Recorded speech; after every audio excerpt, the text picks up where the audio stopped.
França, uma nação cuja magnificência imperial levou-a a criar alguns dos maiores feitos de engenharia que o mundo já viu. A França foi governada por homens que se comparavam a deuses e que moveram guerras sangrentas pelo continente.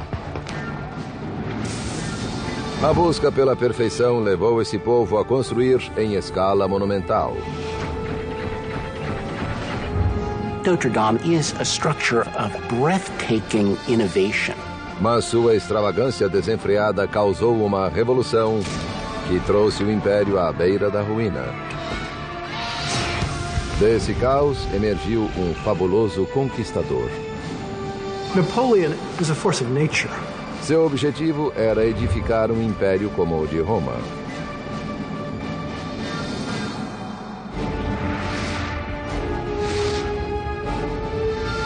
Construindo um império, Napoleão. 1163, Paris. Um exército de pedreiros trabalhando em blocos de calcário agita-se na Île de la Cité, uma ilha no meio do rio Sena.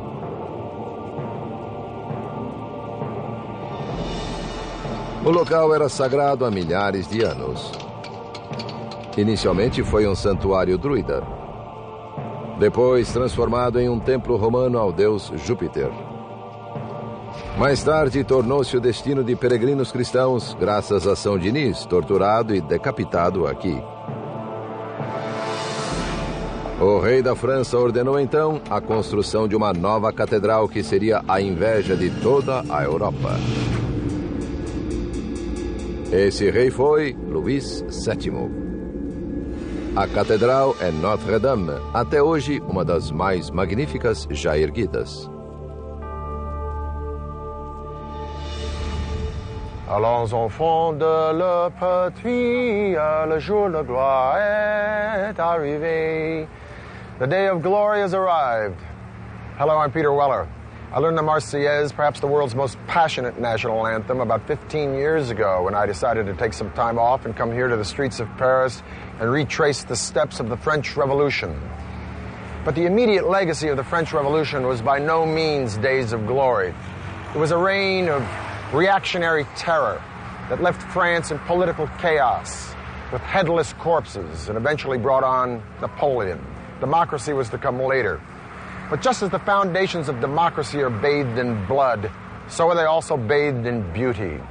And the glory and beauty of France endure in its invention, innovation, in the arts and sciences, in its civil planning and architecture, and in its incomparable facility to build, like a cathedral.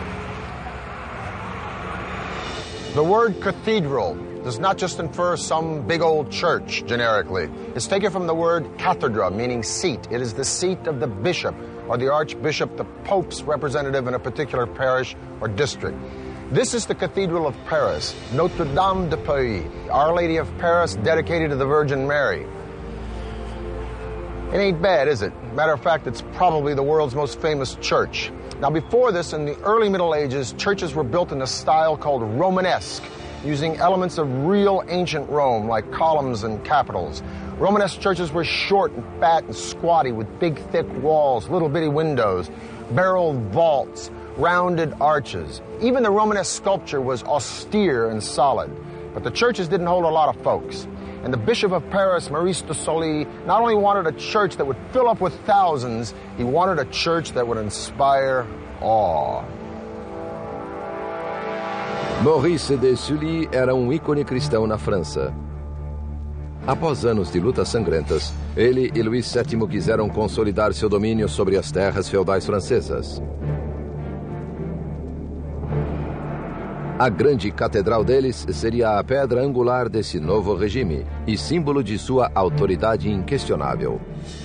Seria construída de um modo nunca antes visto na Terra. Maurice was the Bishop of Paris at a moment when Paris really was a boom town.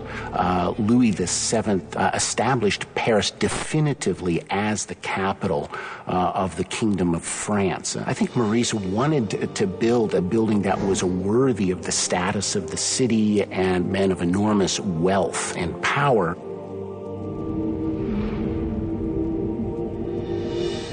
The 2 centuries from the 1100s to the 1300s that it took to build Notre Dame, from soup to nuts, is a period we call Gothic. But originally Gothic was a disparaging term. Isn't that always the way when the next generations don't like anything that came before? Gothic falsely meant of the gods, or barbaric. But Gothic is majestic, with tall decorative spires and thin lancet windows and round rose windows and stained glass, and huge, massive piers inside, wide naves. When you think Gothic, think vertical.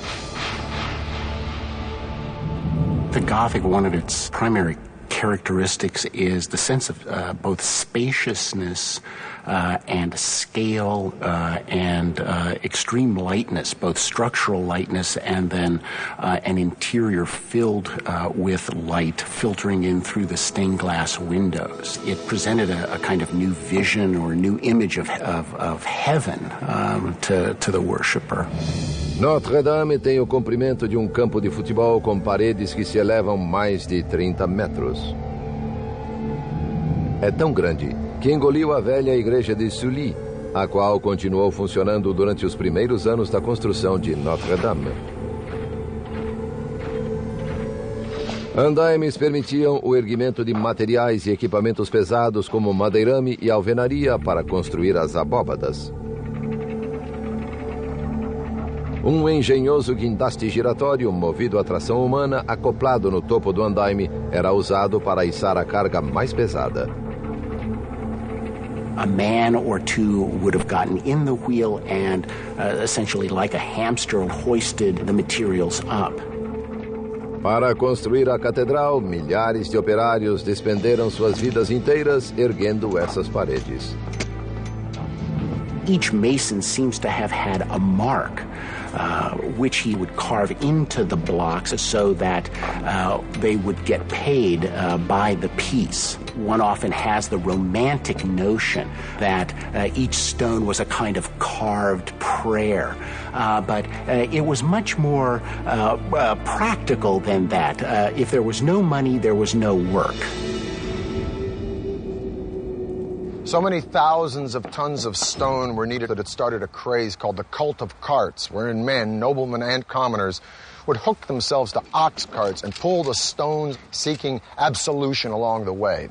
Now, as opposed to Rome in the Renaissance and even now, where architecture is deductive, that means it's thought out on paper according to mathematical proportions, Gothic architecture was additive. Some of these churches were just drawn in the dirt and then they went up. It's not to say that they didn't have a plan, but if they made a mistake, they added a pier or a wall or a pointed arch. Now, the thing with Notre Dame is that the weight of these stones, the downforce was so incredible. They also had the added problem of the wind because they were building up. Subsequently, they invoked this fantastic engineering element called the flying buttress. The flying buttress is this sort of half arch which displaces the weight out and then down. Notre Dame was so magnificent that it started a craze of Gothic building throughout Northern Europe, even before it was half finished. No passado, quem quisesse construir verticalmente era frustrado pela gravidade. O peso esmagador de teto de pedra criava demasiada pressão externa nas paredes. Talvez tenha começado como tipo engenhoso de andaime para suster as paredes. Os arquitetos rabiscaram plantas da estrutura em ascensão e obtiveram a solução do contraforte volante, elemento vital no estilo gótico.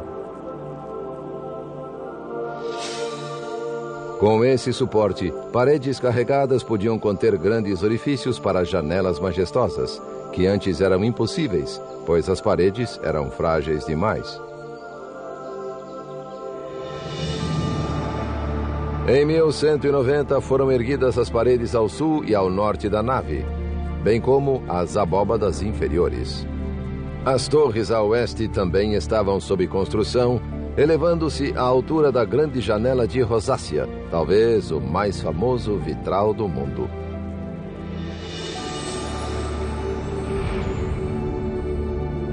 Em 1196, com a saúde debilitada, o bispo estava decidido a fazer de Notre-Dame a catedral mais extraordinária da Europa, mesmo que não vivesse para vê-la pronta. Maurice de Sully, in his will, left money for the roof of the cathedral, and through his generosity left his mark on his beloved church. A Catedral de Notre-Dame foi concluída em meados do século XIV, quase 200 anos após o início de sua construção. Era o símbolo de um império em ascensão. Sua grandiosidade e beleza prenunciavam o poder e a glória que estavam por vir.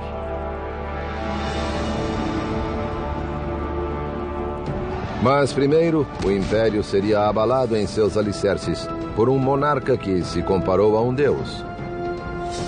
Cercou a França de fortificações espetaculares e construiu o maior palácio que o mundo já viu. 1648. A França tinha uma nova dinastia, a Casa dos Bourbon. O país emergia de séculos de guerras sangrentas e surtos devastadores da peste. O novo rei tinha apenas 9 anos. Era Luís XIV. Luís começou seu reinado em uma época na qual nobres que haviam perdido o poder não pretendiam deixar a situação assim. E com um menino no governo, eles conspiraram. Os nobres rebelaram-se, forçando o pequeno Luís e sua família a fugir e se esconder. Mas a família real retomou o controle. E Luís jurou que nunca mais deixaria alguém desafiar sua autoridade. O menino tornou-se um jovem e seu gosto pelo extravagante também cresceu. Especialmente seus projetos de construções monumentais. Diferente de Notre-Dame, um tributo a Deus, Luís resolveu erigir um monumento a si próprio.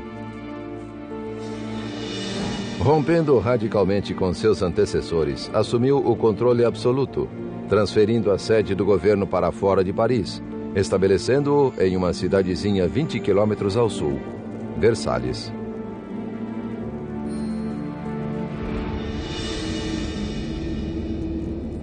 Em 1661, arquitetos começaram a trabalhar em um complexo colossal, que seria o centro nevrálgico do império. Louis XIV wanted spectacular achievements. He wanted spectacular engineering, spectacular architecture. Versailles itself is a statement that says a lot about the kind of image he wanted to project to the world. You know, he wanted to be number one power. Versailles. It was here that the powdered wig and puff pastry were raised to high art. 700 rooms, 2,000 windows, 1,250 fireplaces, 1,800 acres of gardens, 1,400 working fountains. And not only did Louis call these magnificent digs home, he also called them office. Because if you're the king, you don't go to work. Work comes to you. After all, this is the dude who said, "L'État c'est moi." The state is me. And what better place to be the state than in a pad that's got an entire hallway made out of mirrors? Let me put it this way. If you were called on the carpet at Versailles, it was a pretty long carpet. By 1682, when Versailles was finished, it would have become the symbol of the power and the glory of the regime ancien. Seus jardins e fontes eram os mais belos que o mundo já vira. Mas precisavam de água. Para resolver esse problema, Luís encomendou um de seus mais extraordinários feitos de engenharia, a máquina Marly. Uma enorme estação bombeadora para trazer água das areias a 4,5 km rio acima, até suas queridas fontes aqui. Inaugurada por Luís em 1684, a máquina Marly era um milagre de engenharia hidráulica. Funcionava graças à corrente do Sena, que fluía através de 14 rodas de água gigantes, capazes de fornecer 378 milhões de litros de água por dia.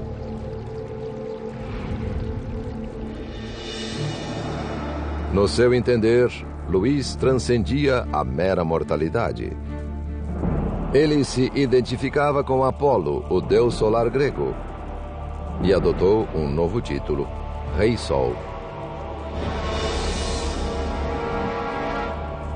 Enquanto consolidava seu poder absoluto em casa, Luís XIV voltava-se para o resto da Europa. Louis XIV was an aggressor in a Europe that France was already the leading power. Para realizar seus sonhos imperialistas, o monarca francês recorreu a um dos maiores engenheiros militares do mundo, Sébastien de Vauban. Vauban demonstrou seu brilhantismo no campo de batalha com uma estratégia de ataque revolucionária, o método de trincheiras paralelas. Ela salvaria vidas e mudaria os métodos de guerra por centenas de anos. 1673. Vauban pôs seu método de ataque à prova sob canhonaços no cerco ao forte holandês de Maastricht. Vauban posicionou as tropas de Luís ao longo de uma primeira trincheira paralela ao forte, a 540 metros dele, fora do alcance dos canhões. As trincheiras paralelas avançaram até a artilharia de Luís chegar perto o suficiente para abrir brechas nas muralhas da fortaleza inimiga. Sua técnica funcionou perfeitamente. As tropas francesas irromperam pelas brechas, sobrepujando os holandeses.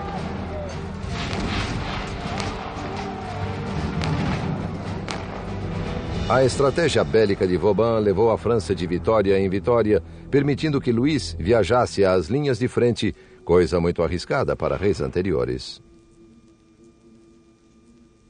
Vauban offered him the possibility to be the winner at the war. The most beautiful attack of Vauban was the one where the king is here.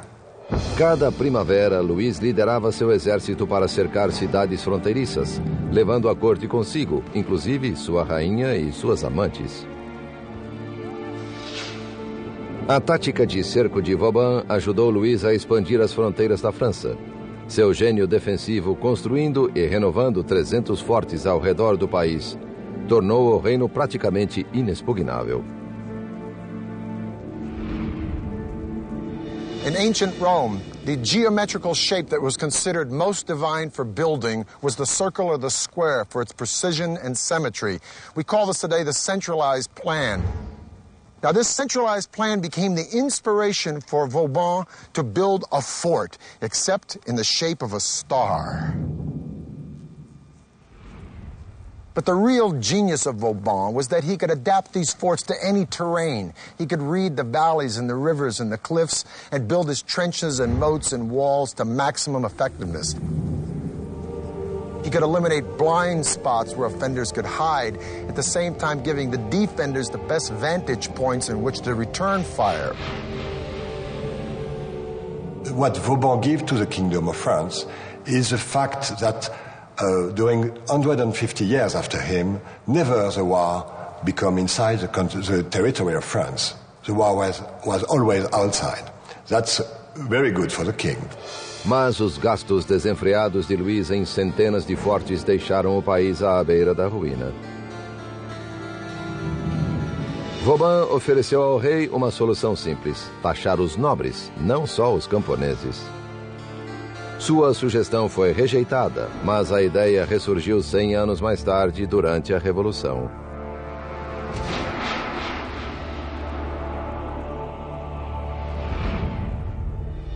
Mas, por enquanto, Luís XIV era o monarca mais poderoso da Terra.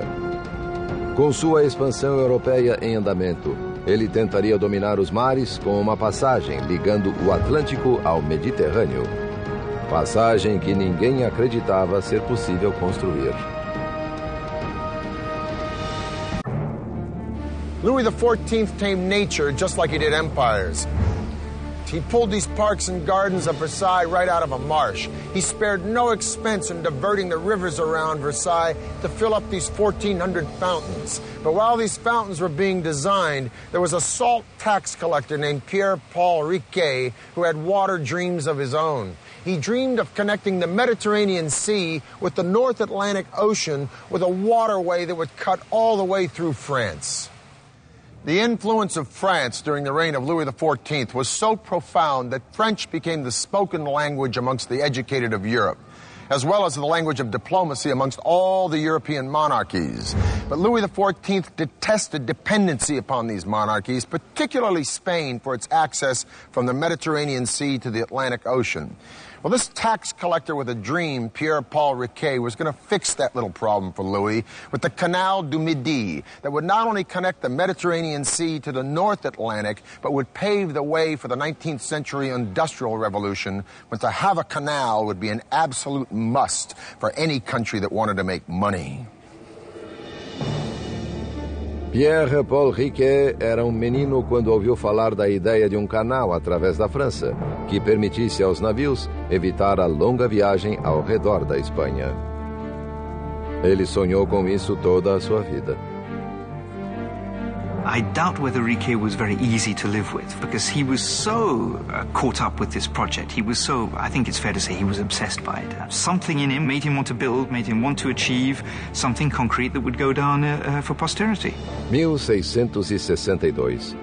Aos 52 anos, após arrecadar uma fortuna no lucrativo negócio de cobrar impostos para o rei, Riquet estava disposto a abandonar sua confortável aposentadoria e entrar na história da engenharia com uma solução genial para um dos mais vexatórios problemas arquitetônicos do século: como manter o canal repleto de água.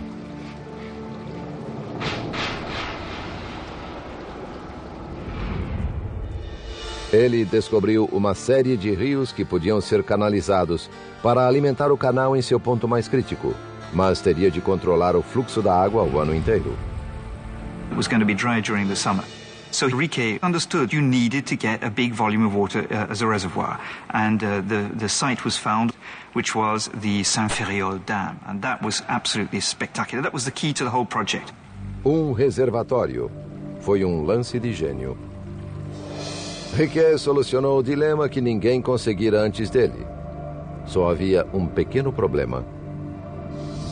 Para suprir o canal com água suficiente, ele teria de construir a maior represa que o mundo já vira. Ela teria 30 metros de altura e 136 metros de espessura. Atrás dela, lago artificial de 7,5 bilhões de litros. A bacia de Saint-Ferréol apanharia água de vários mananciais. Funcionava bem no papel. Mas só havia homem no mundo com dinheiro suficiente para financiar o projeto audacioso de Riquet. Para chegar ao rei, ele precisava convencer o seu todo-poderoso ministro das Finanças, Jean-Baptiste Colbert. Riquet esboçou suas plantas e apresentou-as a Colbert. Este imediatamente reconheceu-lhe o potencial para fornecer receita e lucro para a nação. O passo seguinte foi convencer o rei, que gostou da ideia. O canal seria projeto grandioso, digno de seu reinado. Louis XIV acutely realized the potential of architecture to establish an image that would embody not only his personal authority and status, but also that of the Kingdom of France that he ruled.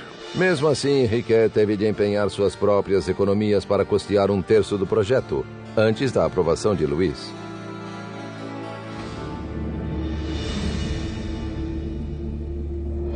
Em 1666, sem qualquer formação em engenharia, Riquet entregou-se à ousada tarefa de construir seu canal gigantesco. Começou pela construção do reservatório de Saint-Ferréol, que levaria 4 anos. Com as obras do reservatório e do sistema de alimentação em andamento, a construção do canal propriamente dito começou em Toulouse, a 17 de novembro de 1667. Em janeiro de 1668, 2.000 operários já estavam trabalhando. No auge da construção do canal, Riquet tinha uma mão de obra de 12.000 pessoas, incluindo 600 mulheres, devido à falta de homens. Para assegurar uma força de trabalho grande e confiável, ele pagava bem acima da tabela, fornecendo alojamento, férias e dias de folga.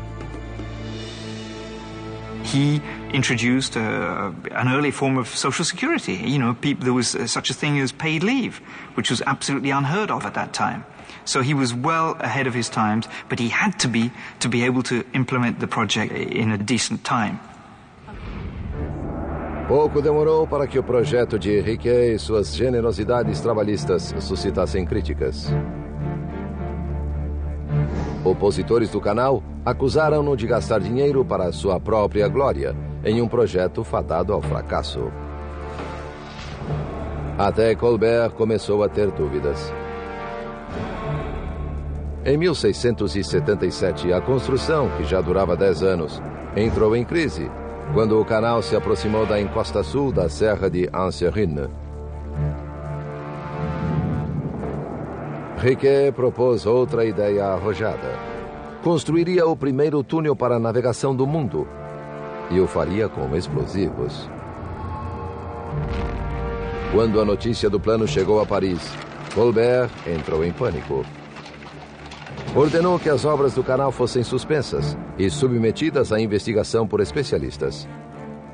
Se eles aprovassem, o sonho de Riquet seria realidade. Se desaprovassem, décadas de trabalho árduo iriam pelo ralo. E a fortuna de Riquet estaria aniquilada. 1677. O Canal du Midi, no sul da França, um dos maiores feitos de engenharia da história, estava à beira do desastre. Após 10 anos de esforço incansável, Pierre-Paul Riquet corria o risco de perder tudo. Quando se soube em Paris que ele planejava abrir um túnel em uma cadeia de montanhas, o ministro das Finanças, Jean-Baptiste Colbert, ordenou a suspensão das obras para investigar o que ele achava ser impossível. Usar explosivos para construir o primeiro túnel navegável. O trabalho de toda uma vida e a fortuna de Riquet estavam por um fio. Colbert said, "We just don't believe you're going to succeed in this." And so Riquet, the story is that he increased the numbers of men and women working on the job, and that by the time the inspector came, I think it was 2 weeks later, they'd been able to get cut through and provide proof that the tunnel was feasible.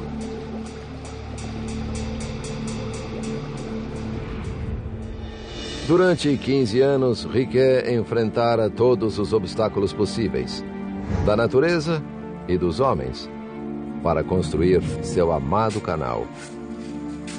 Mas agora, aos 76 anos, estava exausto. On October the 1st of 1680, Riquet, gravely ill, called his son to his bedside and asked, "Où est le canal?" Where is the canal? His son responded that it was only about 3 miles away from the sea. Riquet passed away. The canal was opened 8 months later, 8 months too late for his creator to see it. Em 15 de maio de 1681, o Canal du Midi foi inaugurado.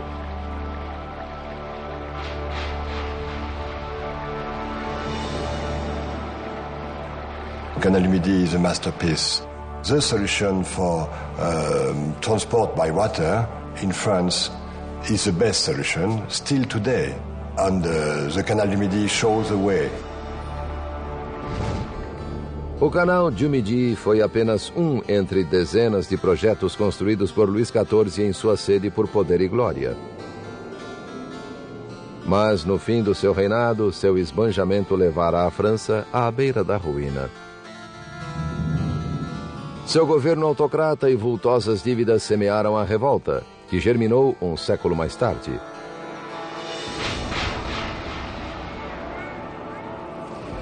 In 1789, the monarchy was deposed by the French Revolution.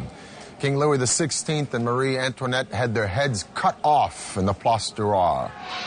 But the reign of terror would turn in on itself, and Danton and Robespierre and the other fathers of the French Revolution would either be murdered in their bathtub or die by the guillotine themselves.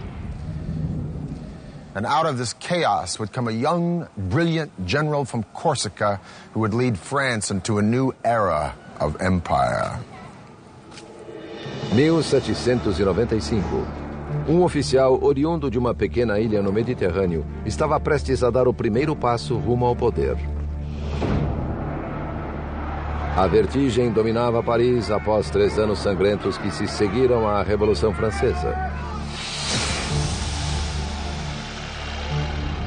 O reinado dele cativaria a imaginação do povo francês e o lançaria no cenário mundial como um dos maiores conquistadores da história. Seu nome era Napoleão Bonaparte.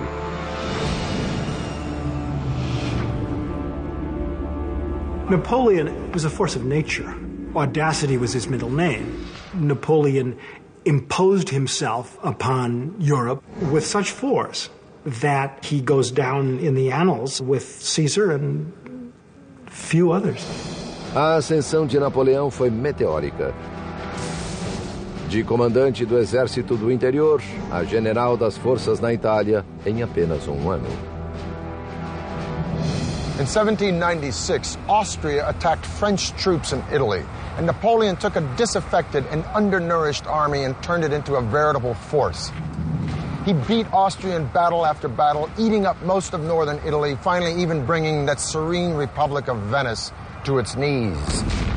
When Napoleon returned to Paris, he was a star, and then he started to take over. But believe me, after 10 years of the blood and guts of the French Revolution, the people of Paris and France were ready to say, "Praise the Lord." In 1804, Napoleon was crowned Emperor at Notre Dame. It is said there's a preparatory drawing of Jacques-Louis David of the event where Napoleon's taking the crown from the Pope and crowning himself. He also turned to his brother and said, "If Daddy could only see us now." Now, with his astounding ego, it's interesting that Napoleon was averse to creating monuments to himself, but he created one, 70,000 tons of stone in the shape of an arch, modeled on the Arch of Titus in the Forum of Rome. It would be called the Arc de Triomphe.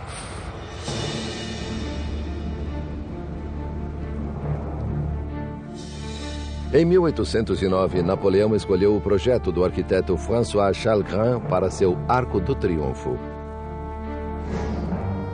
O local escolhido foi o final da Avenida Champs-Élysées, na Place de l'Étoile. A estrutura consiste em um simples arco com uma passagem abobadada de 29 metros de altura por 14 de largura. No total, o arco mede 49 metros de altura por 44 de largura, 2 vezes maior que sua inspiração em Roma. Na base dos pilares do arco existem 4 enormes altos relevos, celebrando as guerras revolucionárias e napoleônicas. A visão desse arco colossal erguendo-se majestosamente na rua mais célebre de Paris é como uma coroa de poder e glória cingindo a capital francesa. Napoleon was a self-made man, and that's in many ways what much of the revolution stood for, was that kind of brash individualism which took people's breath away.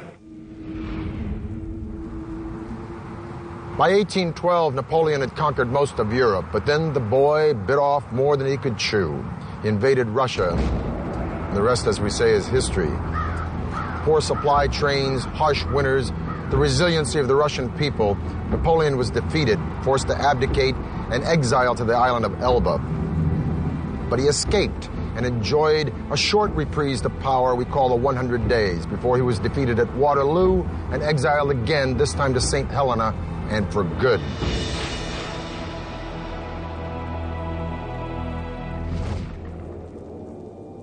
Perhaps in respect and awe that the French felt for Napoleon, they continued the work on the Arc de Triomphe until it was finished in 1836. And the Arc de Triomphe would stand as the emblem of France until a wiry, bizarre skeleton of a building made out of iron would change the idea of an urban skyline forever. O Arco do Triunfo seria o símbolo de Paris por mais 50 anos, até ser superado por uma torre que cativou a imaginação do mundo. Em 1889, Paris construiria um dos monumentos mais memoráveis e arrojados da Terra, a Torre Eiffel. Nos anos que sucederam a queda de Napoleão, a França suportou 3 revoluções sangrentas em seu tumultuado afastamento de reis e imperadores rumo à democracia. A década de 1880 marcou o zênite do Império Francês, uma superpotência colonial que cobria 1/3 da África, a Indochina e boa parte do Caribe. A Exibição Internacional de Paris, em 1889, foi idealizada para comemorar o centenário da Revolução e estabelecer uma nova era de poder e glória para a França. O governo francês escolheu um grande chamariz para a exposição, uma torre épica de 300 metros, símbolo arrojado de otimismo e autoconfiança. The Minister of Commerce, Edouard Lacroix, saw it as a symbol of progress, where he said humanity gravitates endlessly upward. Um concurso de projetos avaliou 100 propostas, incluindo a da empresa de engenharia de Gustave Eiffel. Desde a década de 1830, engenheiros tentavam construir uma torre semelhante sem sucesso. A reputação internacional de Eiffel como excelente construtor de enormes pontes e estruturas colossais, bem como seu desenho elegante para a torre, garantiram a sua vitória. Mas a torre não agradou todo mundo. Assim que seus planos foram divulgados, houve clamor por parte de artistas e intelectuais parisienses. It was claimed that it was ugly, it was industrial, it was useless. It was a travesty to the Parisian landscape, which contained all sorts of wonderful classical structures.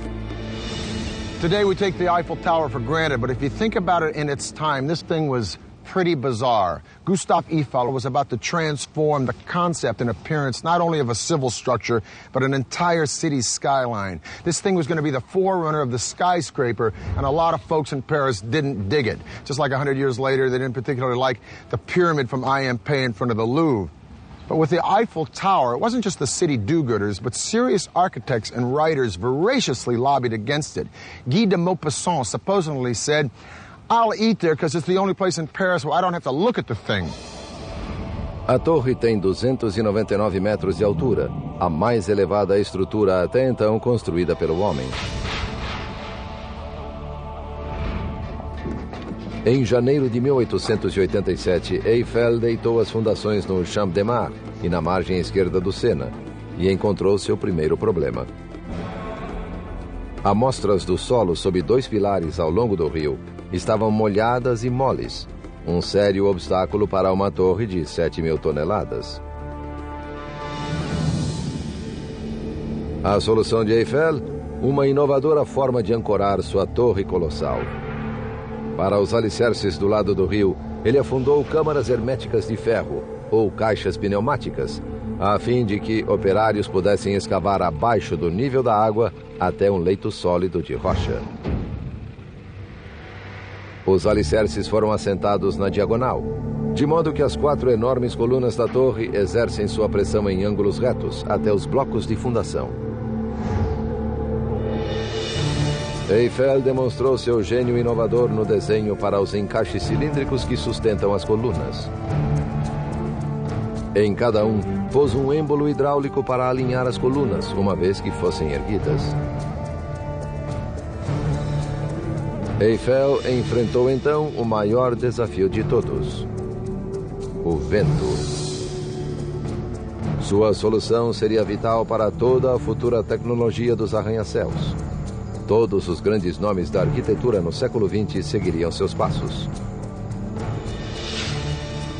Eiffel era uma autoridade em aerodinâmica de vastas estruturas. Mas mesmo ele estava construindo rumo ao desconhecido. Utilizou uma série de pilares com treliças precisamente calculadas com beiradas recurvas para mitigar os efeitos do vento. Projetou a torre de modo que nunca oscilasse mais que 10 a 12 centímetros na mais forte ventania.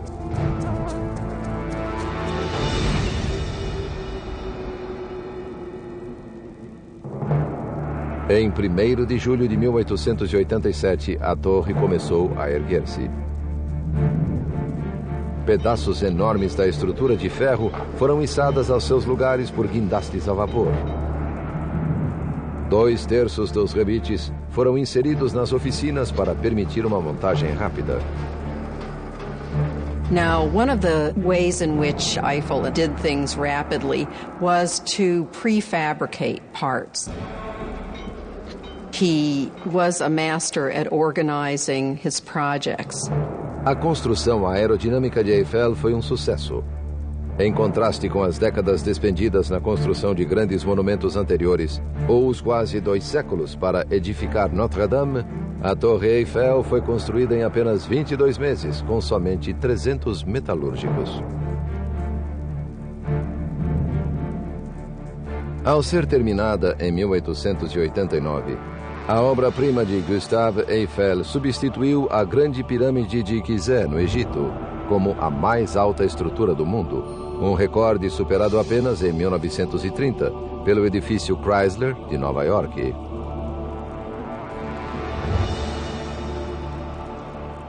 What's wonderful about the Eiffel Tower is that it so horrified the French for the first few years after it was built. It reflected French technological modernity, architectural audacity that did not lay well with some of the traditional elites. And today, it's now regarded as simply beautiful. On June the 21st, 1889, the Eiffel Tower was open to the world. Gustave Eiffel conducted personally guided tours for many celebrities and royals, including Buffalo Bill, the Shah of Persia, the King of Siam, the Prince of Wales, even Thomas Edison. Young women bought dresses called Eiffel climbers. The tower was the hit of the exposition, attracting almost 2 million people. Gustave Eiffel had financed almost 80% of the tower in exchange for the proceeds from all the concessions. He got his money back within a year, and the tower eventually made him a very rich man. The Eiffel Tower symbolized an ideal Republican society, that is, the towers made up of many small pieces that interconnect and mutually support each other, all people from all walks of life mutually supporting each other in a democratic government, holding up the republic and moving it forward.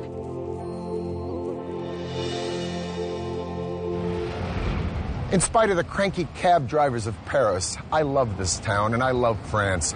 And then again, cab drivers are cranky anywhere.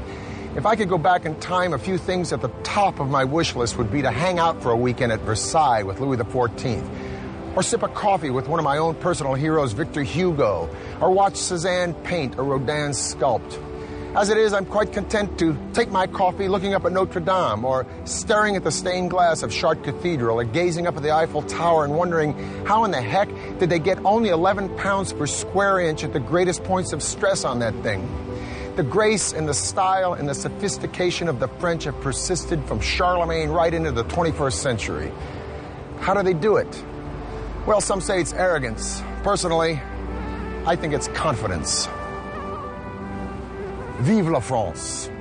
For the History Channel, I'm Peter Weller.